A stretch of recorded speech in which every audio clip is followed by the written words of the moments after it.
Bypoll ఉప ఎన్నిక తర్వాత కాంగ్రెస్ పార్టీ గెలుపు తర్వాత కూడా సమీకరణలు మారుతున్న పరిస్థితి అయితే కనిపిస్తూ ఉన్నది. ప్రధానంగా ఏదైతే గ్రేటర్ హైదరాబాద్తో పాటుగా ఇక జిల్లాలోని పలువురు బీఆర్ఎస్ ఎమ్మెల్యేలకు సంబంధించి కూడా కాంగ్రెస్ పార్టీ నేతలతో టచ్లో ఉంటున్నారు. గతంలో 10 మంది ఎమ్మెల్యేలకు సంబంధించి కూడా బీఆర్ఎస్ పార్టీ నుంచి కాంగ్రెస్ పార్టీలోకి రావడం జరిగింది. ఆ మధ్య మెదక్ జిల్లాకి సంబంధించి కూడా 4 ఎమ్మెల్యేలు సీఎం రేవంత్ రెడ్డికి టచ్లో వచ్చారు. ఇక పార్టీకి వస్తామని కూడా అప్పుడు చెప్పిన పరిస్థితి కావచ్చు. దాంట్లో ఒక ఎమ్మెల్యేకి సంబంధించి కూడా కాంగ్రెస్ పార్టీలో చేరారు.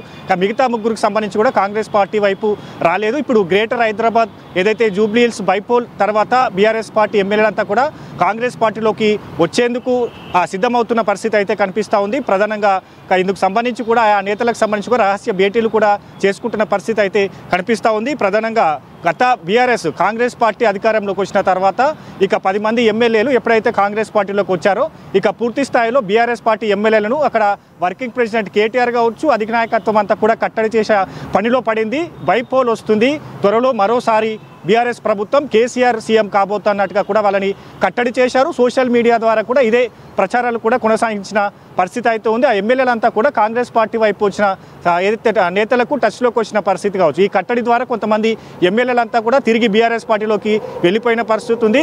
ఇప్పుడు సంబంధించి కూడా తమ భవిష్యత్తుని వెతుక్కునే పనిలో బీఆర్ఎస్ పార్టీ ఎమ్మెల్యేలు పడ్డారు. ఎందుకంటే నియోజకవర్గ అభివృద్ధికి సంబంధించి కావచ్చు, మరోవైపు మరోసారి గెలవాలంటే ఖచ్చితంగా నియోజకవర్గంలో అభివృద్ధి చేయాలి, ప్రజలకు ఇచ్చిన హామీలను నెరవేర్చాలి. ఇప్పుడు అధినాయకత్వంకి సంబంధించి ఒకవైపు సీఎం కేసీఆర్కి సంబంధించి కూడా ఫామ్ హౌస్కి పరిమితమయ్యారు. జూబ్లీ హిల్స్ బైపోల్కి సంబంధించి కూడా ఆయన ప్రచారాలు నిర్వహించని పరిస్థితి ఉంది. ఇక మరోవైపు కవిత ఎప్పుడైతే బీఆర్ఎస్ పార్టీ నుంచి వెళ్ళిందో అప్పటి నుంచి కూడా ప్రకంపనలు చోటు చేసుకున్న పరిస్థితి అయితే కనిపిస్తుంది. కల్వకుంట్ల కుటుంబంలో కోల్డ్ వార్ నడుస్తున్న పరిస్థితిలో ఒకేసారి బగ్గుమన్న పరిస్థితి అయితే ఉన్నది. ఒకవైపు హరీష్ రావు వర్గం కావచ్చు, మరోవైపు కేటీఆర్ వర్గం కావచ్చు, అలియాస్ కవిత సంబంధించిన వర్గాలన్నీ కూడా గ్రూపులుగా తయారయ్యాయి. దాంట్లో కుటుంబ కలహాల నేపథ్యంలో కూడా బీఆర్ఎస్ ఎమ్మెల్యేలకు సంబంధించి కూడా పార్టీ పట్టించుకోవట్లేదు. అధికారంలో ఉన్నట్టుగా కూడా అధినాయకత్వ వ్యవహార శైలి ఉన్నది.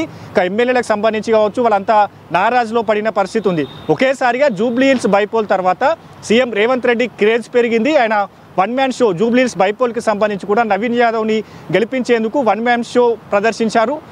కాంగ్రెస్ పార్టీ సంబంధించి 5 ఏళ్ళు అధికారంలో ఉండబోతున్నట్టుగా కూడా ఒక ఇండికేషన్ కూడా. అయితే హరీష్, ప్రధానంగా చూసుకున్నట్టయితే ఇటు బీఆర్ఎస్ ఓటమికి గల కారణాలేంటి, అలాగే నెక్స్ట్ వచ్చే స్థానిక సంస్థల ఎన్నికల్లో కూడా బీఆర్ఎస్ ఘోర పరాభవం చూసే అవకాశం ఉందా? కాంగ్రెస్ గెలిచే అవకాశాలు ఎక్కువగా కనిపిస్తున్నాయంటారా? అప్డేట్స్ ఏంటి?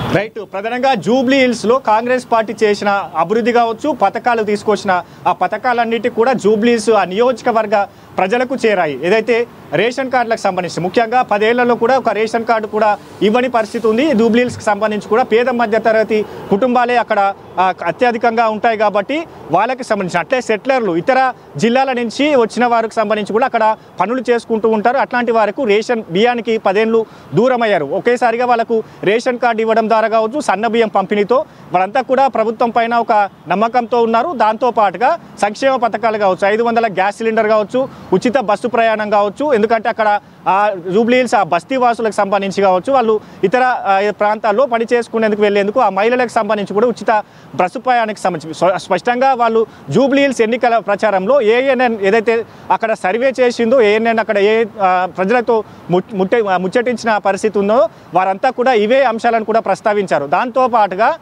మరికొన్ని సంక్షేమ పథకాలు కావచ్చు, భవిష్యత్తులో జూబ్లీ హిల్స్కి సంబంధించి కూడా ఎన్నికల ఏదైతే కాంగ్రెస్ పార్టీ అధికారంలోకి వచ్చిన తర్వాత 500,000 కోట్లకు పైగా కూడా అక్కడ అభివృద్ధి పనులకు శంకుస్థాపనలు చేసింది.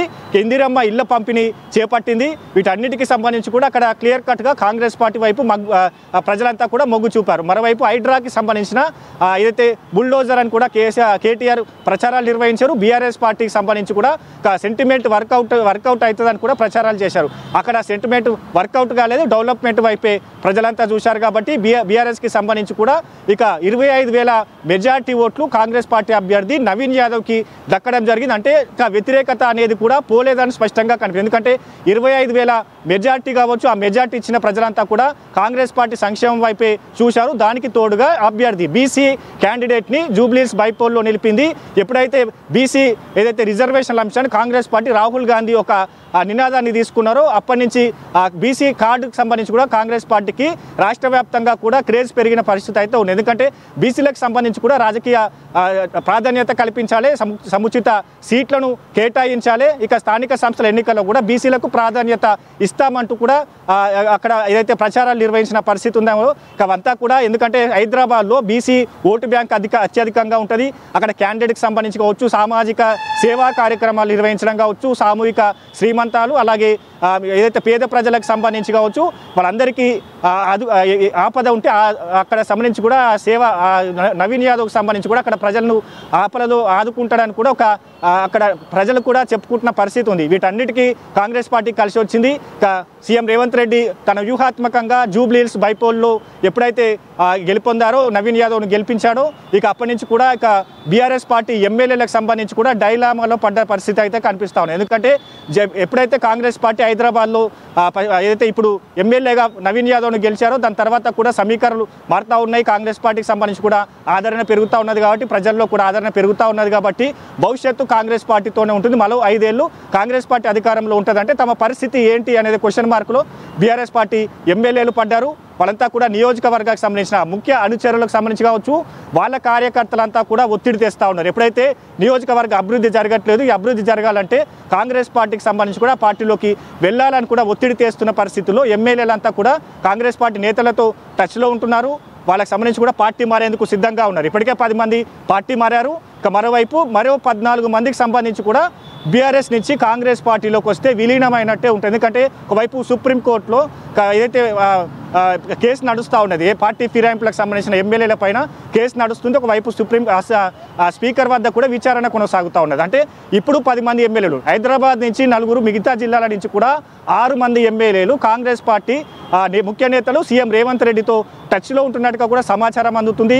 ఇక ఈ 10 మంది ఎమ్మెల్యేలతో పాటుగా ఇంకా 4, ఇంకా అంటే మొత్తంగా 14 మంది బీఆర్ఎస్ పార్టీకి సంబంధించి కూడా ఇప్పుడు 27 మంది ఎమ్మెల్యేలు ఉన్నారు. ఇంకా 14 మంది ఎమ్మెల్యేలు బీఆర్ఎస్ పార్టీ నుంచి కాంగ్రెస్ పార్టీలోకి వస్తే ఈ 14, అలాగే గతంలో వచ్చిన 10 మంది, మొత్తంగా 24 సంబంధించిన ఎమ్మెల్యేలు ఉంటారు. కాబట్టి 24 మంది ఎమ్మెల్యేలు కాంగ్రెస్ పార్టీలోకి వస్తే ఖచ్చితంగా అది ఎమ్మెల్యేలంతా కూడా విలీనమైనట్టే. ఇక ఏదైతే బీఆర్ఎస్ ఎల్పీకి సంబంధించి కూడా కాంగ్రెస్లో సిఎల్పీలో విలీనం చేసిన పరిస్థితి అయితే ఉంటుంది. కాబట్టి ఈ ఫిరాయింపు కేసుకు సంబంధించి కూడా సుప్రీంకోర్టు కొట్టివేస్తుంది. ఇక్కడ విచారణలు కూడా ఆగిపోతాయి. ఈ స్ట్రాటజీతో కాంగ్రెస్ పార్టీ వెళ్తుంది. ఎందుకంటే కొంతమంది టచ్లో ఉంటున్నారు. వీళ్ళందరినీ కలిసి 14 మంది ఎమ్మెల్యేలను ఒకేసారి తీసుకుంటే ఖచ్చితంగా ఫిరాయింపుల కేసుకు సంబంధించి కూడా దానికి పూర్తి స్థాయిలో కట్టడి చేయొచ్చు. మొత్తంగా వచ్చే ఏదైతే ఇంకా మరో 5 ఏళ్లలో కూడా పూర్తి స్థాయిలో కాంగ్రెస్ పార్టీ అధికారంలోకి రావడానికి ముఖ్యంగా ఈ యొక్క ఇండికేషన్ ఉంటుంది. ఎందుకంటే ప్రతిపక్ష పార్టీ నుంచి ఒకేసారిగా 24 ఎమ్మెల్యేలంతా కూడా వస్తే ఖచ్చితంగా ప్రజలకు సంబంధించి కావచ్చు, అక్కడ నియోజకవర్గాల అభివృద్ధి కావచ్చు, భవిష్యత్తు కాంగ్రెస్ పార్టీతోనే భవిష్యత్తు ఉన్నట్టుగా కూడా ఆ ఎమ్మెల్యేలంతా భావిస్తూ ఉన్నారు. మరోవైపు ఎంఐఎం సంబంధించి కూడా కాంగ్రెస్ పార్టీ వైపే ఎంఐఎం మొగ్గు చూపింది. మరోవైపు జూబ్లీహిల్స్ ఉప ఎన్నికల్లో కూడా ఎంఐఎం నవీన్ యాదవ్, కాంగ్రెస్ పార్టీ అభ్యర్థి నవీన్ యాదవ్కి మద్దతు తెలపడం జరిగింది. భవిష్యత్తు కూడా ఎంఐఎం సంబంధించి కూడా క్లియర్ చేసుకుంది. ఎందుకంటే మరో 5 ఏళ్ళు ఎంఐఎం సంబంధించి కూడా హైదరాబాద్లో ఆదరణ ఉండాలంటే కాంగ్రెస్ పార్టీకి మద్దతు తెలపాలని కూడా నిర్ణయించుకుంది. కాబట్టి జూబ్లీహిల్స్ ఎన్నికలకు సంబంధించి కూడా మద్దతు తెలిపింది. ఇప్పుడు బీఆర్ఎస్ పార్టీ ఎమ్మెల్యేలకు సంబంధించి కూడా వాళ్ళ భవిష్యత్తుని వెతుక్కునే పనిలో పడ్డారు. ఇప్పుడు ఎవరాపినా కూడా ఆగని పరిస్థితి అయితే ఉంది. ఎందుకంటే గతంలో బైపోల్ అంటూ కూడా ప్రచారం నిర్వహించారు, సోషల్ మీడియా ద్వారా కూడా ప్రచారం నిర్వహించారు. వాటన్నిటికీ సంబంధించి కూడా వాళ్ళంతా కూడా ఇప్పుడు నమ్మలేని పరిస్థితి ఉంది. ఒకవైపు అంచనాల నుంచి కూడా ఒత్తిడి వస్తున్న పరిస్థితి అయితే ఉంది. పార్టీ మారుతారా, నియోజకవర్గ అభివృద్ధి చేస్తారా అన్నట్టుగా కూడా వాళ్ళను ఆ జిల్లాలోని ఆ నియోజకవర్గ ప్రజలంతా కూడా క్వశ్చన్ చేస్తున్న పరిస్థితి ఉంది. కాబట్టి వాళ్ళు ఎటీ తేల్చుకోలేని పరిస్థితుల్లో కాంగ్రెస్ పార్టీ వైపు చూస్తున్నట్టుగా తెలుస్తూ ఉన్నది. అంటే ఇక ఏదైతే కొన్ని రోజులుగా అతి కొద్ది రోజుల్లో కూడా ఒక సిటీలో హైదరాబాద్లో ఒక ప్రకంపనలు చోటు చేసుకోబోతున్నాయి. తెలంగాణ పొలిటికల్కి సంబంధించి కూడా ఒక ప్రకంపనలు అయితే చోటు చేసుకున్న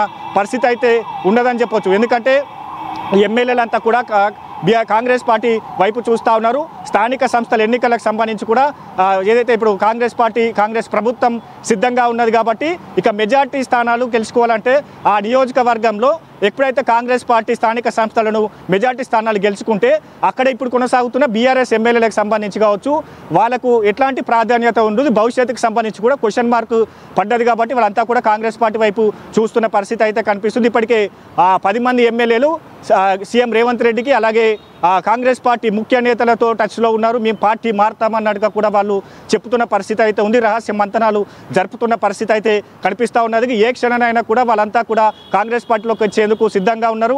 ఇక అంటే 10 మందితో పాటుగా మరో 4గురికి తీసుకొచ్చే విధంగా కూడా కార్యాచరణ సిద్ధమవుతుంది. మొత్తంగా ఏదైతే బీఆర్ఎస్ ఎల్పీకి సంబంధించి కూడా విలీనం చేసే దిశగా కాంగ్రెస్ పార్టీ అడుగులు వేస్తుంది. ఎందుకంటే స్వయంగా వారికి వారే నియోజకవర్గ అభివృద్ధి, ప్రజలకు ఇచ్చిన హామీ, అనుచరుల ఒత్తిడితో కాంగ్రెస్ పార్టీ వైపు చూస్తున్నారు. వాళ్ళే కాంగ్రెస్ పార్టీలో చేరుతామన్నట్టుగా కూడా వాళ్ళు మంతనాలు జరుపుతున్న పరిస్థితి అయితే ఉంది. కాబట్టి ఇక మరికొన్ని రోజులకు సంబంధించి కూడా సిటీగా అయితే తెలంగాణ పాలిటిక్స్లో ఒక ఈట్ అయితే రాబోతా ఉన్నది. Vennela. Right Harish, thank you.